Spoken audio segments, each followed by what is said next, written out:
Hello YouTube, Proxy here, bringing you that delicious post-PAX recap as promised. I've uploaded this alongside the full Ashes of Creations PAX stream, so you can use it as a reference if you wish, but I'll be condensing the entire thing in this video so you can keep updated without having to watch an hour-long panel. I've also directly uploaded the gameplay video separately in case you don't care about the interview itself, which I will be doing a full analysis of in another video. Before I start the recap, I briefly want to mention that both the new MyCom website and the Mail RU websites are up for Ashes of Creation, and I will put the aforementioned links below. Something that you need to bear in mind is that you will need to sign up for an account on the MyCom's website if you are planning to play on the European servers on release. And if you are planning to play on the CIS region servers, you will need to rush be over to the Mail RU website. By signing up on the site, you apparently get a free gift. MyCom didn't say exactly what it is, but Steven mentioned that it is a cosmetic accessory of some kind. If you are playing on the NA servers, you will only need to have an account on the Intrepid website, and there will be the ability in the future to transfer the relevant account info over to an EU or CIS region account apparently. Details on how this entire system works will be available in the future. I did ask Steven if transfers from EU to NA will be considered in the future, but most likely won't be available on launch and added at a much later date. Oh, and customer support is up and running on both websites as well, so feel free to test out the systems and direct any concerns to their support staff.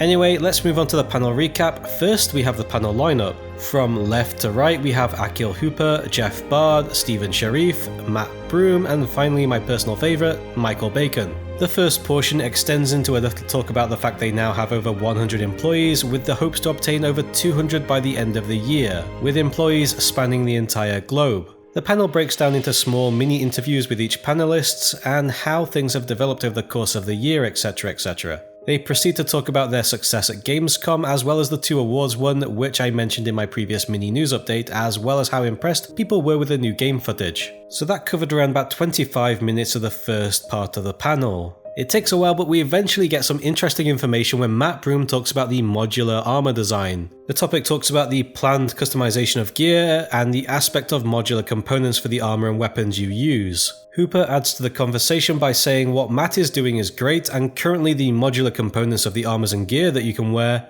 you as the player will be able to customize and make hundreds of combinations for a unique look. Jeff contributes to the conversation by saying it's just hundreds of armor combinations right now, but by launch they expect to have millions of modular combinations for their armor. Matt Broom extends this conversation by having more information on the current iteration that there are 21 base level sets. And once the material offset and combos are added in, it will scale over to 5,000 combinations as of right now. If that is indeed how things operate right now, I'd certainly be interested in seeing a live demonstration of this. Also, during the panel they did say modular about 12 times, that's a lot of modularness. The next part moves on to talking about Alpha 1 and the fact players will have buildable homes and new environments to explore. I mean, if there's one thing you can say about Ashes of Creation is that its environments always look good, despite what other complaints people may have of the game. Now this did move on to destructible objects and buildings in Alpha 1. While not originally planned for Alpha 1, it seems we will have some working destruction mechanics in play. How much is destructible is currently unknown, but I guess we will find out soon. And eventually we got to the bigger announcement of the panel, the timeline. Alpha 1 Phase 1 testing will commence starting this week with limited testers selected by order of purchase, and will include all Alpha 1 testers before the end of September. Alpha 1 testers will test each arena mode for a full month before that mode is granted to any registered users on the website. Steven considers this phase as a bonus phase to development, and they will be running the arena during development and post-launch as a matchmaking mode for Ashes.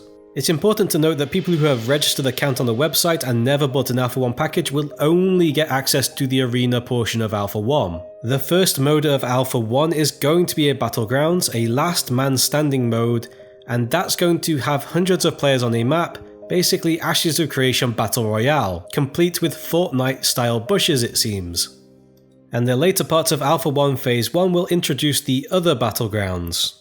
The first of which will be the Castle Siege mode, which testing is slated to begin in December 2018.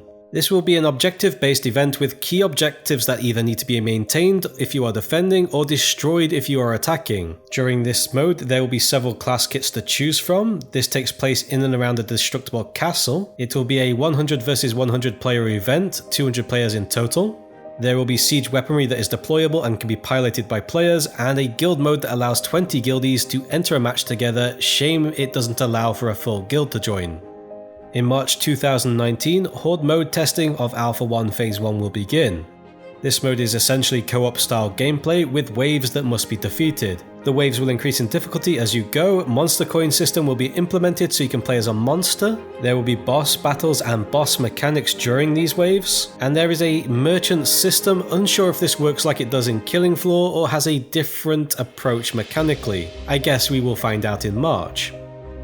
Then we have Alpha 1 Phase 2, which is starting around Q2 2019, which should be around April-ish. Alpha 1 Phase 2 is the integration of action and tab target combat, and Phase 2 will only be accessed by the 10,000 Alpha 1 testers. This will be the persistent world with class progression, node advancement, crafting, and many systems implemented. Now the slide during PAX said you'll be able to progress to level 20, which is what they mentioned previously anyway. But more interestingly, the slide seems to say that nodes will be fully featured and progress to level 3. However, earlier streams said that the nodes would be able to go to level 4 in Phase 2, and that was interesting because it was a conflict of information. So I'm guessing Node 3 had become the intended goal for this phase. Now I did get this clarified by Steven, and Steven said that they were hoping to get level 4 nodes into Phase 2.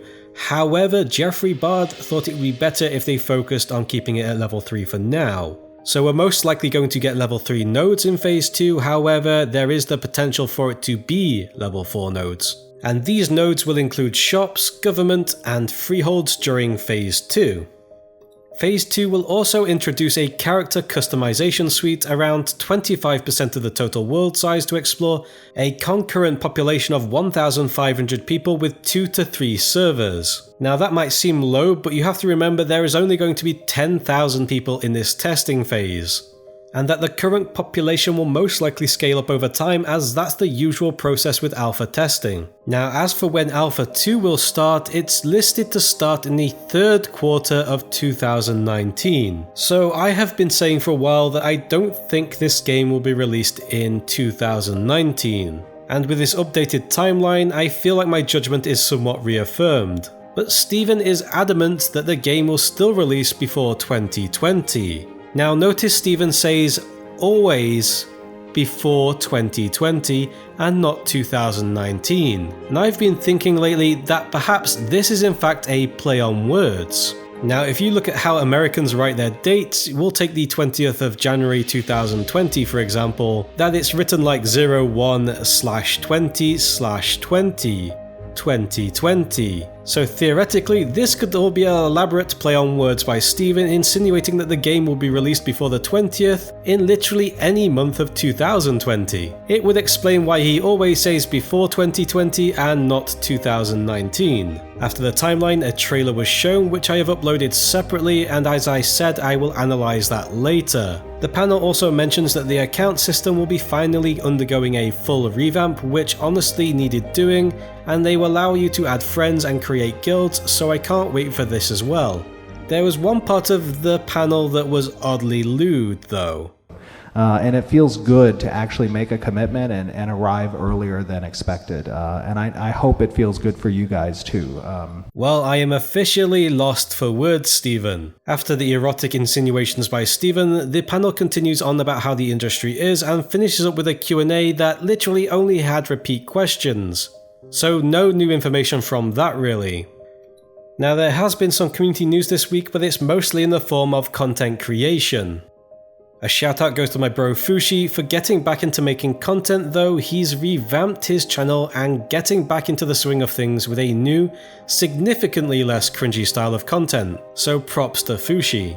Kirby wrote up a nice analysis on the AoC dungeon site, might consider giving it a read.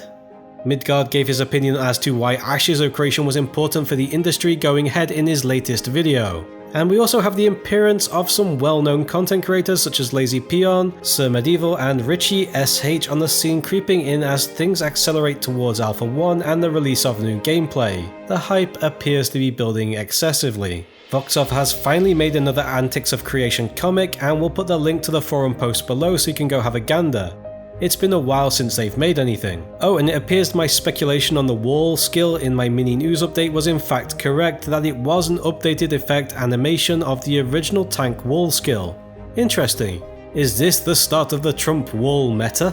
Anyway, I will be streaming Alpha 1 gameplay as soon as it releases and I have access to it. I'm still deciding if I should stream it either to Twitch and upload it to YouTube, or try to directly stream it to YouTube. Do you guys have any preference? Just let me know below. As always guys, if you find my content useful, don't forget to like, subscribe and drop a message below, and as always guys, thanks for watching.